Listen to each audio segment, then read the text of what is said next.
Now, it is no secret that Herpa seemingly has lost the ability of making any decently looking A320 in scale 500, so I thought to myself, why not remind ourselves how a properly looking A320 should look like in scale 500, courtesy of Starjets.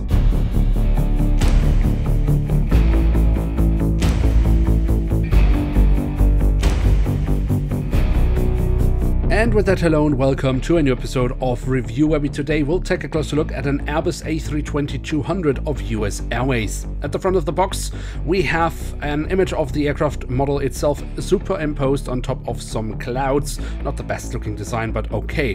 On top of that, we then find the US Airways branding. The backside of the box, again with the same image of the aircraft model, and we have the various specifications. Also here, not the best box design, but still miles ahead of anything that Herpa has to offer these days. Before we get too far into today's episode, it is worth mentioning that this aircraft model does come with a stand. And here she is, the Airbus A320-200 in the standard livery of US Airways, used back in the day when this aircraft model was released, which was 2001 by Starjets. So a true old-timer when we consider die-cast models. Now, I would still argue, despite the age of the model, that this aircraft model can beat Herpa Wings models from 2022 in most, if not all, areas, but perhaps I'm just biased, so the best way to find out is by taking a closer look. And as always, we start our tour around the aircraft model with a look at the tail section, where we, on the vertical stabilizer, find the US Airways branding. On the horizontal stabilizers, we also have a bit of detailing printed on.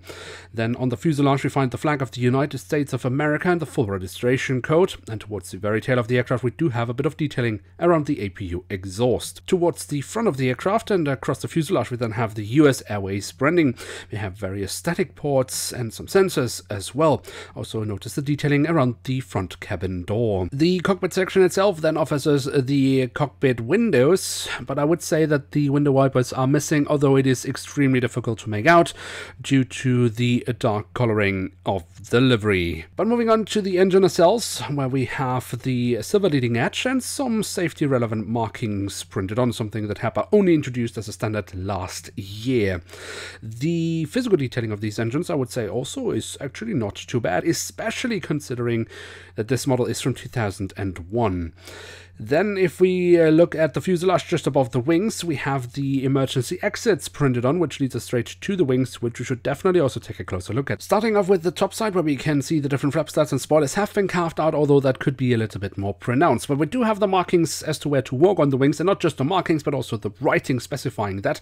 And we of course also have the markings for the emergency exits. The underside of the wings offers us some more nice physical detailing, and the wings of this A320 of course have the wingtip fences, which have been colored in the same dark blue color as we find on the fuselage. Then we come to the landing gear, and that is, unlike Herpa's landing gear, made entirely out of metal, so it looks like it came fresh out of the factory, and there's no need to worry that it will break. The only thing I'm not entirely happy about is the front landing gear, which I think tilts a little bit too much to the front, but again, it is made out of metal and looks way better than anything Herpa has to offer in 2022. On the belly of the aircraft, we then find a hole in the fuselage, but as this aircraft model comes as a standard with a stand, that is quite alright. And then last but not least, we do also have the doors to the cargo compartments printed on here at the back of the aircraft, and also here at the front of the aircraft.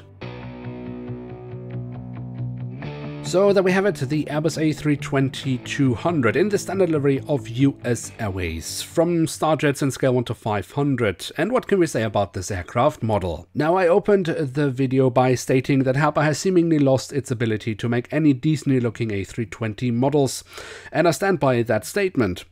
But honestly speaking, this aircraft model deserves more than to be compared to an Herpa Wings model, because it is just far superior.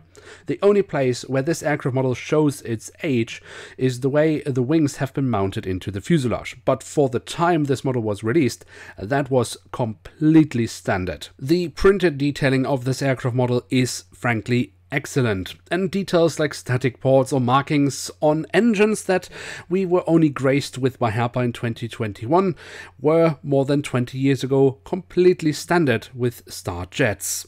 And it just looks great on this aircraft model. They have executed the details they have added very, very nicely.